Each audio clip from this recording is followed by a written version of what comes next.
time I see come a on. top 50 or top 25 list in VR, you're always there. You're a virtual reality consultant, marketing with a background in social media. You're a correspondent and influencer for Adobe.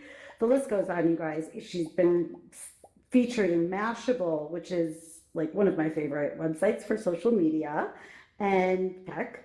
ABC News, CNN Fast Company, and Forbes Top 50 Oh my goodness. CMO for social media. Here we go. Welcome, Amber.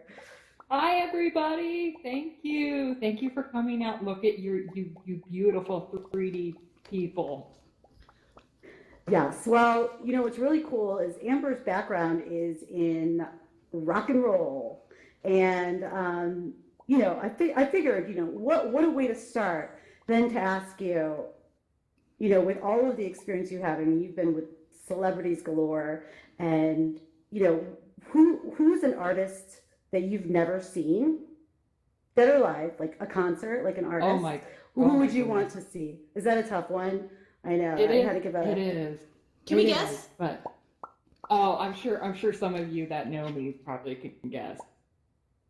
All right, I let's would hear have, it. I would have to say Freddie Mercury, Queen with Freddie Mercury, best Hmm. best front person, best showman, just so amazing, just so many lessons to be learned from him in his life, I think as well, and of course David Bowie.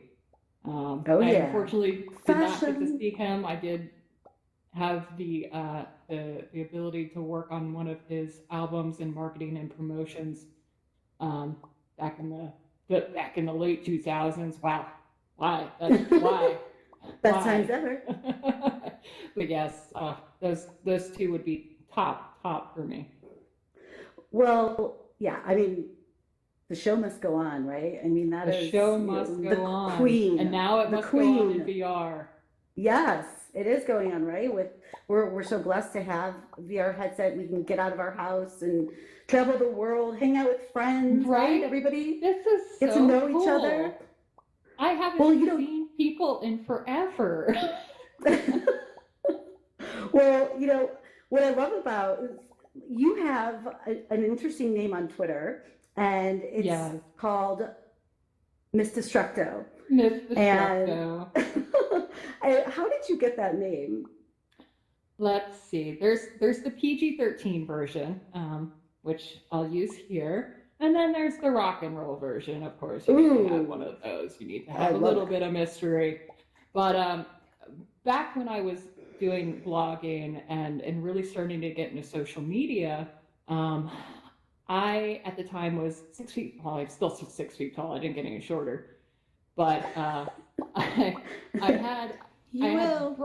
bright blue hair, bright blue hair, and I was a young female getting into business and trying to start my own business. And I always thought I was a little bit of an outcast, and I wanted to create a moniker that was about destroying stereotypes in business. And so I thought Miss Destructo, and Yeah. it's been there. I still have it 13, 14 years later, and still destroying things, still destroying stereotypes in business and other fields. Right, and you're one of the 65 influencers chosen to Yes, be an Adobe yes. Insider. Oh, I love that Can program. I know, I mean, it sounds really great. Can you tell us a little bit how you got into, technology VR and connected into like how you started to become an insider for Adobe? Yeah, so just through networking, my husband just drug me out to a VR meetup when VR meetups were brand new in Seattle, and I've been in VR headsets and every once in a while just through technology events, but I was like, okay, well I'll go check out this VR meetup, and went to the VR meetup as a Halloween party. I was dressed up like Wonder Woman and met these awesome guys who had an amazing idea that was outside of gaming in VR, because even at that time I was still wondering what kind of applications there were outside of just gaming. And they were building this business and collaboration app where you could go just like alt space and have business meetings have classrooms. And I just thought, wow, there's so many uses of that. And this was 3 years Unbelievable. ago. So that's how I got into VR. Wow. And it's been quite the journey ever since. And that's what brought me to also the Adobe Insiders program. That's amazing because you're with some of the people that, like Sarah Evans, Kathy Yeah, Hackle, it's such a Leota, so it must be fun. diverse program of people in all different types of industries. So it's not just creatives. You think Adobe, it's just going to be creative, but Hmm. it's people of all ages, all types, from all over the world in different industries. So we all get to collaborate and figure out how to work together and how to do really cool things in the world. And I've gained my four best friends out of it. I met Aw. these four women in there, and we've kept in touch, and we're pretty much keeping each other sane during this whole quarantine process as well. And I'm so Hmm. grateful for the opportunities and for the people it's brought into my life. Yeah, you know, speaking of that, I mean, you were working in virtual reality remote work collaboration. Yeah, I mean, back in the yeah. day, before, I mean, right now it's Oh, very back yeah, trendy. back in the day. I mean, even 3 years ago was back in Yeah. the day in VR sense, right? Yeah, and some of your early days were, working with Harvard. I think Paola you worked with, Yeah, and can you tell yes, me a little bit yes. about how that has changed to today? So like since today, like from then to Since now. yeah, well, I mean, just in the last month, I mean, we all know how remote working has changed, definitely, and even in the last year or so, people were very curious on how VR workspaces would work and how VR virtual learning would work. And it was amazing how many people came to us. We didn't have to go out and market to them. They would come to us saying, we have been looking for something like this, because they were Wow. having to have more remote learning programs, more virtual learning programs. But there was always that budget question, and that, hey, how do we get the headsets in people's hands, and so many different factors that we had to go up against. So what we're seeing now is that, the Oculus Quest is sold out everywhere. Ugh, I've had people, educators, emailing me going, how do I get bundles of Go's, because we need them right now. So right. it's changed a lot. I mean, there's definitely been a catalyst, as we all know, but even without that, I've been seeing more and more education programs that are geared towards VR. Now, do we really want somebody in a classroom in VR all day? No. Right. I personally don't. But it can supplement what we have already. You can have amazing experiences where you can travel to Egypt, which is what we did with the Harvard program over at Doghead. Travel to Egypt, visit the tombs before you actually get to go there in person, Love so that. that you know what you're looking at before you get there. So it's definitely just, it's got so many amazing uses, and I cannot wait to see where that goes.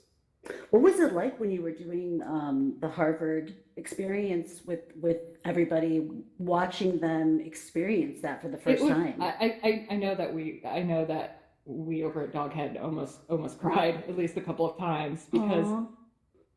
it wasn't us setting it up. They set everything up. They built the 3D models. They did everything. We were just the platform. And it just made us feel like, wow, we're making a difference in the world. So that's what I always tell people that are working in VR. You never know what kind of impact what you're creating is going to have. So just, keep on building. Right. Yeah. I mean, that's 100%. I mean, because especially when you were doing it, it was so new, and now with So all of the new. different tools, there's so There's many there's so platforms. many out there. There's so many out there, but it's so funny to see people go still back to things that are very easy to use.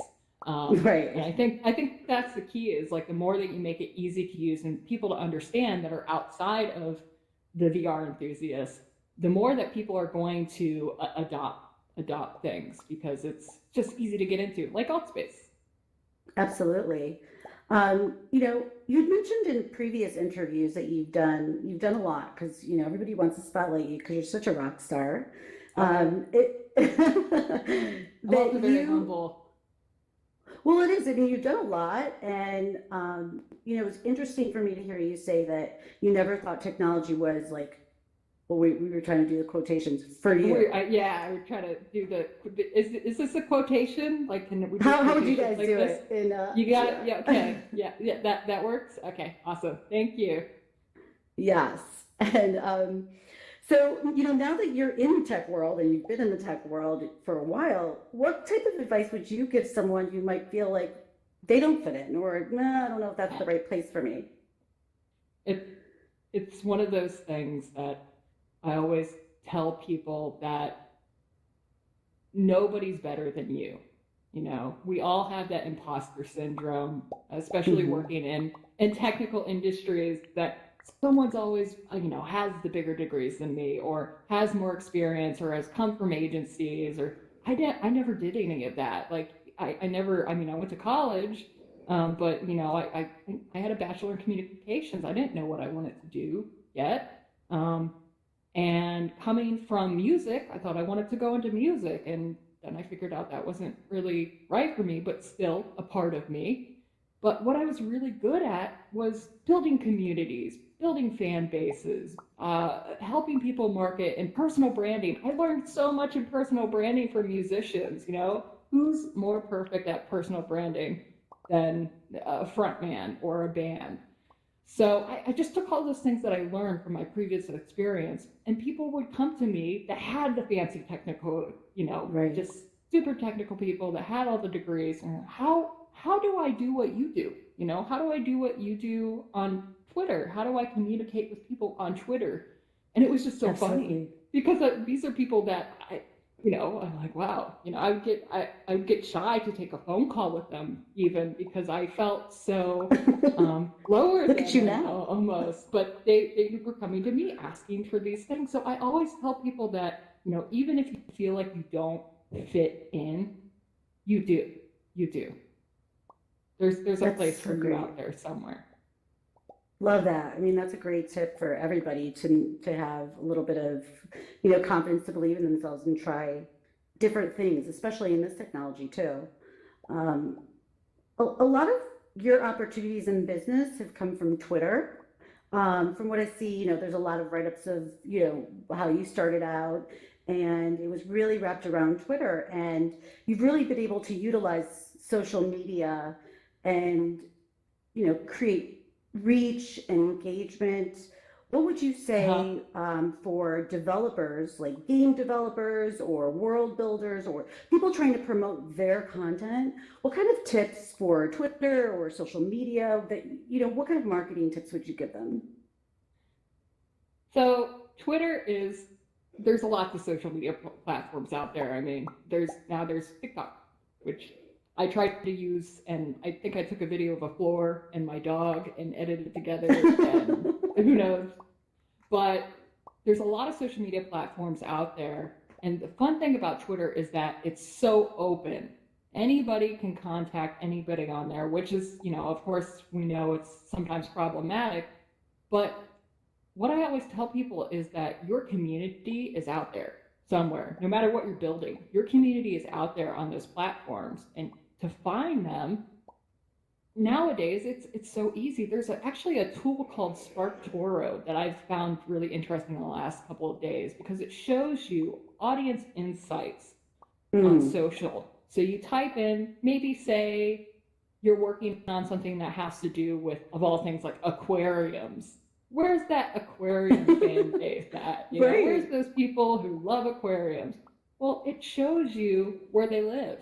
It shows you what websites they visit, what podcasts they listen to. And it's just so helpful. So, what I always say to people is Absolutely. start marketing now while you're developing. Don't wait until right before you launch to decide to market. You need to start building your community day day one, even when you have the idea. Start fleshing out your strategies and your plans. And the thing is, you don't. Another thing, you do not need a huge budget to market. You can market at zero. I mean, when I was working with these bands and they'd be like, well, we don't have the big budgets that all these big bands do. And I'm like, yeah, but you got a piece of paper, you've got legs, right? You can go out, start knocking on doors, start showing people who you are. And that's the thing is when you have to show people who you are and what you're building, or they're not going to know you exist. You can't have customers without letting them know that you exist. 100%. It's so perfectly said, because really that's social media right there. Like that's how people could look at it. They get so overwhelmed by all the different channels, and it's just, oh, it's so overwhelming. I know my dad locked himself out of Facebook last week, and he's 80 years old, and it was quite the thing. So there's so much out there, and it is very overwhelming. absolutely. With social media, the 2D platform, now with this immersive 3D platform, how do you think VR can change traditional marketing, or just some tips on marketing in VR? For me personally, I would love every single marketing agency to have headsets in their offices so that they can see what's possible. Because I mean, I've put people in headsets. They're like, oh, I could do this, I could do that, I'm like, yes. And you were the same people that were saying months ago, we never use VR. Well, nobody's going to want to use that. And I always tell them too, it doesn't have to just be VR. You can do a lot with AR, because what's in everybody's hands? Phones. Right. So we've all do what is available to people. I always say with marketing in VR, we still have challenges. We still have adoption challenges. You can't just shoot for the moon and then expect people to be there when you get there, because they don't have headsets. But the people that do have headsets, you can do experiential marketing. You can do some really, really cool things. Right now, I mean, just a couple of weeks ago, I really wanted to see a product in real life, but of course the store is closed. Joy. And it was one of those things that you kind of have to see in real life. You have to feel the object. Cars are one thing. And they're like, well, can we just scan it? Can we just do a 3D scan of it? And I'm like, yeah, do you have the equipment? Of all things, they had the equipment, believe it or not. And they did a 3D scan for me, and I uploaded it, and I looked at it, and I went, oh, this is really cool. So there's all different ways that marketers can really explore VR. Yes, for sure. There's so many opportunities. I can't believe you were in a position where, hey, do you have a 3D scanner? And they said yes. That's never happened. Like, oh, this would be really, really cool if you could do this. And they're like, we actually have a 3D scanner. I'm like, what? I don't even have a 3D scanner. What rock star moment? Well, speaking of rock star moments, we do have a little trivia for you. Oh no! I don't know if I know I mentioned it earlier. If you came in a little bit later, her background is in marketing, and one of her, I would say, your first clients were rock stars. Yeah. Worked in marketing and promotions, as I had mentioned, for local bands, and then I ended up getting picked up on some record labels and did lots of fun, hot summer tours, like the Warped Tour, pretty much every Warped Tour for a long time, and worked with a lot of amazing people, not just the artists themselves, but just tour management, tour staff that are just incredible people with just amazing stories. Out of all, before we jump into the trivia, out of all of those people you've met, I mean, of course, like Duran, I used to love Duran. I still do. Oh my goodness. I guess that marks my age, but Stone Temple Pilots, David Bowie, Pearl Jam, I mean, lived off of that album. Do you have any, like, memorable experiences? Or is there one that stands out? You're like, I don't remember it. I remember it, maybe. there has been so many memorable experiences. I mean, just I could easily write a book. People always said, "What was that movie? Almost Famous." People always said, "Oh, that was your life," and I'm like, "Yeah, I was in high school. I was a kid. I could barely get into the venues, but at least I looked older, so I was able to get in the venues." But memorable experience again. I met so many just memorable people, even outside the artists. Wow. One that was very personal to me was Stuntable Pilots. I ended up working one of their shows in the early 2000s, and I met the lead singer Scott Weiland backstage, who I was Wow. intimidated by because he has such just Yeah. a reputation and presence. And I was backstage looking for some tea of all things, and he's like, "Oh, are you looking for something?" I was like, "Ah." And Oh, he helped me find some tea, and we talked about David Bowie for a long time, and then we talked about space and all kinds of things. And he was just hot and wow. sweaty. I just got off the stage, and we just struck up a little bit of a friendship. I never thought it was going to be anything else more than that, more than a friendship. And ran into him years later when he was with Velvet Revolver in the late 2000s or so, and just kept in touch. He had, of course, some major struggles in his life and vices, and unfortunately, that's what took him a couple of years ago. But just those times, and I think overall, the lesson from that is that you see people out there, you see famous people, and even in our industry, you only get a sense of people what they are online or what people tell you about them and what their personas are on that online stage, and Right.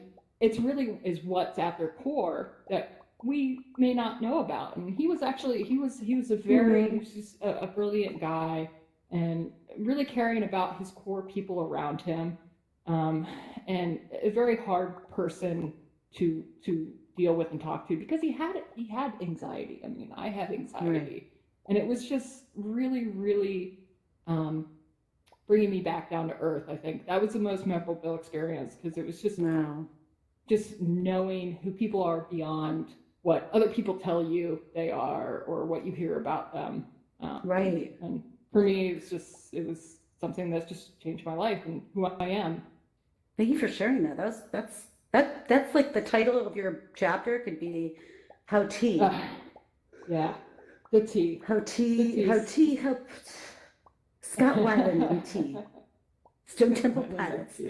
All right, well, that's a good segue into our alternative rock Sorry for trivia. depressing everybody. Well, I thought it Jesus. was a good one. That's actually not a depressing. That's a great learning lesson. I think that's just like don't be, don't fear just because you see somebody who might be a celebrity or famous. Talk to them, and you could learn a lot of things and gain memorable experiences. You can learn a lot about people if you treat them like people and you don't, some people like to be treated more than people, but some Right. people just want someone to show pictures of their dogs and their family and their kids and talk about space and David Bowie with.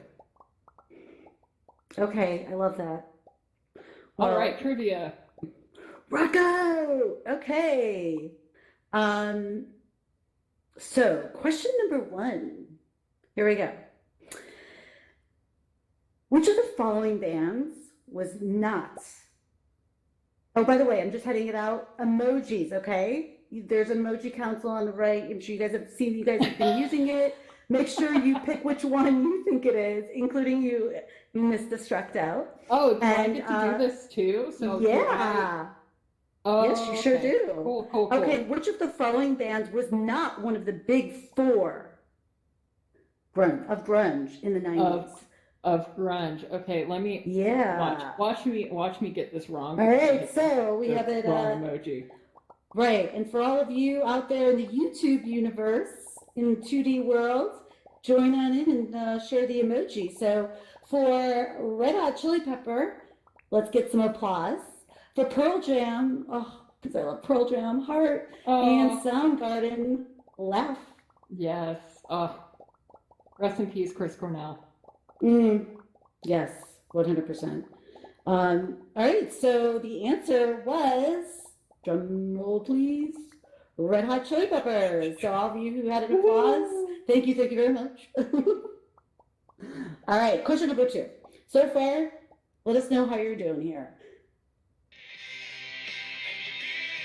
Finish these lyrics.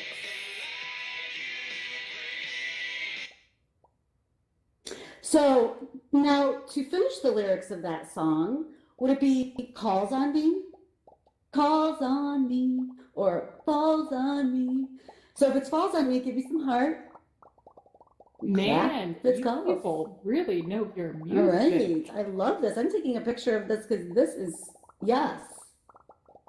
All right, good job, guys. All right, on to question number 3. Good job out there. Tally up. Which alternative rock band song, Good Riddance, was featured on the series finale of Seinfeld? Wait, Is do it I even have, I never know. Smashing Pumpkins, Clap Your Hands, Radiohead, Heart, or Green Day? Fun fact about Green Day, everybody. I think it's like the only alternative rock band that's on Beat Saber. On Beat Saber, yes. From the Green Day 90s. pack now on Yeah. Beat Saber. So good job, guys. You got the answer right. All right. Oh, I didn't even Just give you guys an applause. But yes, that is the answer. Yeah. All right, some laughs, some claps. All right. Oh, this is I a get fun one. knocked down, but I get up again. 90s band Chumbawamba had a big hit with the 1997 song. I always get this wrong. Tub thumping. You have to like say it slow. Can you say it like 6 times? It's tough. What does tub thumping mean? And this question came from the illustrious Cami, our producer. Wow, Cami. So give us some applause to forcefully state your opinion. A heart to sign loudly, or it's so hilarious to pee in an enemy's drink. I'm just gonna go for the one that's wrong, but I love it. I know, right? What do you? I mean, it's not wrong.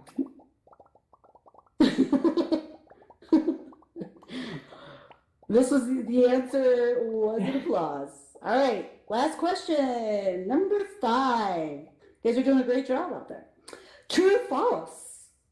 You have listened to the REM song, "It's the End of the World as We Know It, and I Feel Fine" during quarantine. True or false? True, laugh.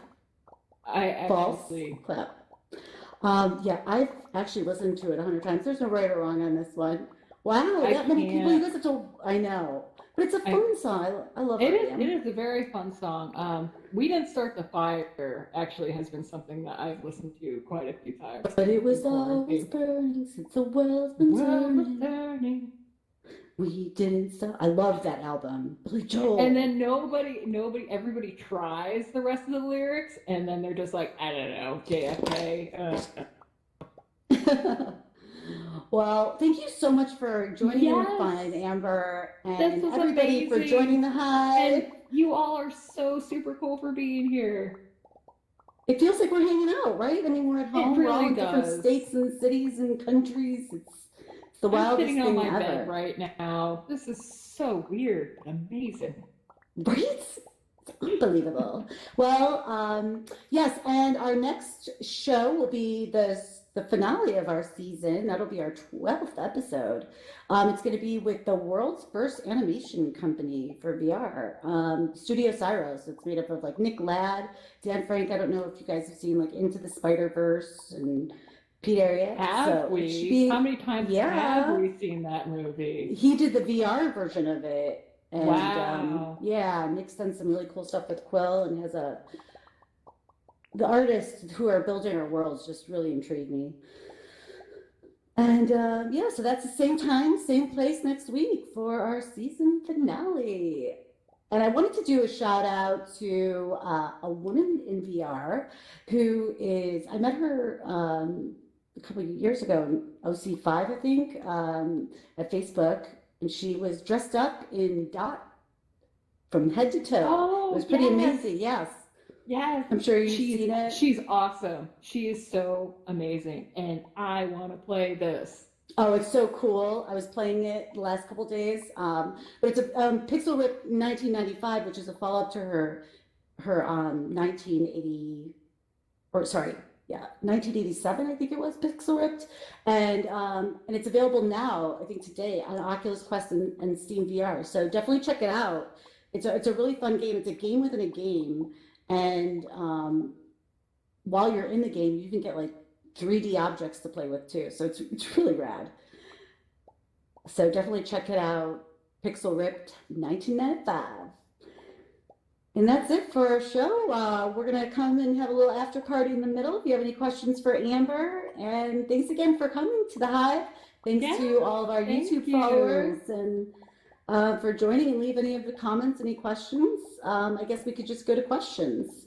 Can we? So we could just go in the middle and we could ask questions. Yeah. If you guys have any. All right, cool. Thanks again.